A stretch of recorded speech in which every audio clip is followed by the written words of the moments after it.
Hey guys, this is Catherine Chandler. Today I want to talk to you about setting a schedule for effective learning at home.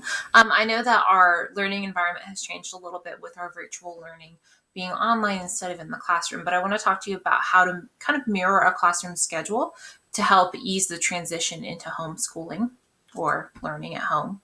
Um, when you're creating a schedule, you want it to be visible for your child. What you want to do is either put it on a piece of paper or put it on a poster and hang it up wherever the student is working.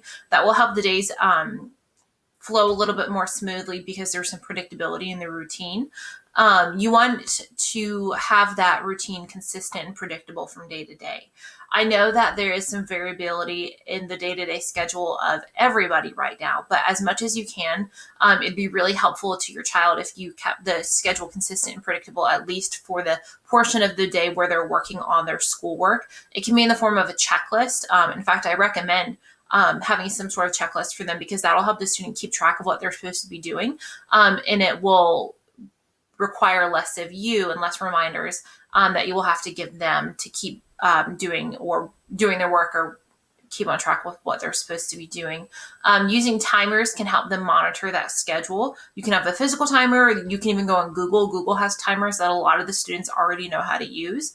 So if you give them 45 minutes to complete a reading assignment, you might put a 45-minute timer on to help them keep track of how much longer they have to complete the assignment, and that will help it'll help the days from dragging on and on and on, and it'll help them condense their assignments to a certain amount of time. But again, you want to post them and you want them to be consistent and predictable as much as possible. I've created a kind of sample schedule that you might want to follow. I understand that this is a schedule from 8 to 2, which is a long chunk of time. I know that not everybody has that much time to dedicate to the school day. But this is just an example of something that you can do. It can be tweaked and modified as much as you want. I have a little spot where the students can check off when they're done with the part of the schedule that's dictated. But I have from 8 to 9 o'clock, waking up, eating breakfast, and getting dressed. From 9 to 9:45, we have morning meetings on Zoom every morning, with the exception of Friday, where we have them at 10 o'clock. From 9:45 to 10 o'clock, you might review the assignments for the day on their Google Slides and set a goal for the day. I'm going to talk about goal setting in a separate video and how that can help your days be more productive. From 10 to 10:45, you can give them that section to complete their reading assignments. From 10:45 to 11:15, they can take a physical activity break. It's really important that they're getting up and moving and taking breaks, kind of like a pseudo recess kind of time, to where they can get their blood pumping and give their brains a break and get their bodies moving.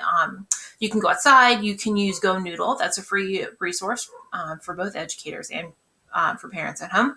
You can use Cosmic Kid Yoga. There's a lot of stuff on YouTube that you can use, or just keep it simple and go outside and play inside, just something to where they're moving and getting their bodies active. From 11:15 to 12 o'clock, they could then complete their math assignments. From 12 o'clock to 1 o'clock, they could take a lunch break. From 1 o'clock to 1:30, they could complete their content assignments. That would be science or social studies, depending on the week. And then from 1:30 to 2 o'clock, you might consider doing a creative activity like painting or drawing or doing 3D designs on Tinkercad. I know that Miss Grifka, our art teacher, has posted some art lessons in Schoology. I know Mr. Ely is going to be posting some music ones as well, so you could use that for a creative activity to do. But that would take you from 8 o'clock to 2 o'clock. You would get lots of breaks and a really structured amount of time for kids to be able to do their assignments. I also wanted to point out the way that we post our assignments are through checklists already. So when you go on the Google Slides, there are check boxes that students can use to check off their assignments. It can be simple as a little slash. I already have one through that box. So you can just grab the line tool, just put a little slash through the box once you finished it. This would help kids to keep track of what they have done, what they haven't done, and what they need to get done during the specified amount of time. So feel free to use that as a checklist to keep it structured for them.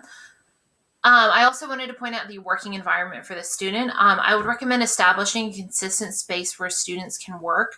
I would not use their bedroom or, specifically their bed or maybe the couch to do their work. I would have a structured place like the kitchen table or a desk where they can sit and do their work every day. Now, that doesn't mean the spot can't be comfortable. I know I have a really comfy chair that I sit in to do my work, and I might sometimes move to a different chair or just move around in the space where I'm working. But you want that space to stay consistent so that when they get to that space, they know that they're going to be working there, and that that place is not a place to do other things like playing with toys or engaging in other distracting activities, but it's really a place for their learning to happen. And on that same note, you want that place to be somewhere where distractions are minimized, like sounds and objects.